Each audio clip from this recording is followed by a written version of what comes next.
Corona महामारी की मार से जब हिमाचल की आर्थिकी पटरी से उतरी तो खेतीबाड़ी ने इसे बड़ा संबल दिया। मुख्यमंत्री जयराम ठाकुर किसानों के इस योगदान की लगातार सराहना कर रहे हैं। मैं किसान भाइयों का आह्वान करते हुए कहना चाहूँगा, आओ मिलकर मुट्ठी बांधें, आओ मिलकर मुट्ठी बांधें, धरती का श्रृंगार करें, खेतों में हरियाली रोपें, समृद्धि का संचार करें। मुख्यमंत्री ने उम्मीद जताई कि वर्ष 2021-22 में कृषि क्षेत्र की विकास दर 8.7% रहेगी, जो राष्ट्रीय वृद्धि की तुलना में 2 गुना से ज्यादा है। राज्य के किसानों की मेहनत के उत्साहवर्धक परिणाम है। जयराम ने बजट में किसानों की इस मेहनत को नवाजने का प्रयास किया है। इसके तहत कृषि क्षेत्र के विकास के लिए कई बड़े प्रावधान किए गए हैं। इन प्रयासों से किसानों की आय बढ़ाने में मदद मिलेगी। राज्य में हींग और केसर के बाद अब दालचीनी और मूंग फ्रूट भी पैदा किए जाएंगे। वर्ष 2022-23 के बजट में कृषि क्षेत्र के लिए कुल 583 करोड़ रुपए का प्रावधान किया गया है।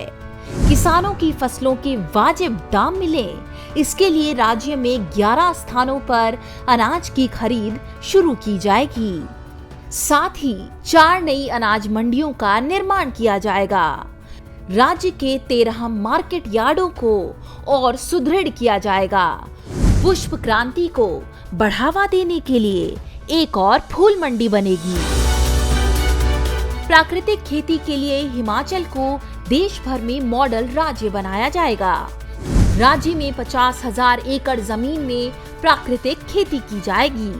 राज्य की सभी 3,615 ग्राम पंचायतों में प्राकृतिक खेती का एक मॉडल विकसित किया जाएगा।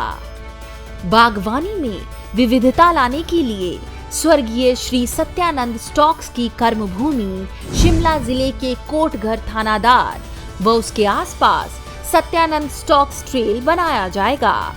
ऊंचे घनत्व वाली किस्मों का पौधारोपण और इम्यूनिटी बूस्टर वाली फसलों की शुरुआत होगी। पैदावार बढ़ाने में सिंचाई के साधन निर्णायक साबित होते हैं। इसी बात को ध्यान में रखते हुए बागवानी क्षेत्र में 9,000 हेक्टेयर अतिरिक्त खेती युक्त भूमि में सिंचाई सुविधाएं मुहैया कराई जाएंगी। पैदावार बढ़ाने के लिए 20 और एफपीओ गठित किए जाएंगे।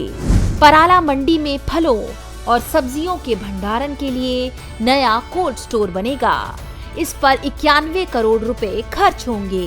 इतना ही नहीं, राज्य में गोवंश के संरक्षण के लिए 5 बड़े गो अभयारण्य और गो सदन बनाए जाएंगे। गो सदनों में आरक्षित गोवंश के लिए प्रति माह अनुदान की राशि 500 रुपए से बढ़ाकर 700 रुपए की गई है। यह व्यवस्था अब गोपाल नाम से जानी जाएगी। शिमला के दत्तनगर और मंडी के चक्कर में 2 मिल्क प्रोसेसिंग प्लांट खुलेंगे। पशुपालकों की सुविधा के लिए राज्य में 44 मोबाइल वेटरनरी एम्बुलेंस चलेंगी। बजट में और भी कई ऐसे प्रावधान किए गए हैं जिनसे किसानों की माली हालत में सुधार आएगा। खेती से आएगी खुशहाली।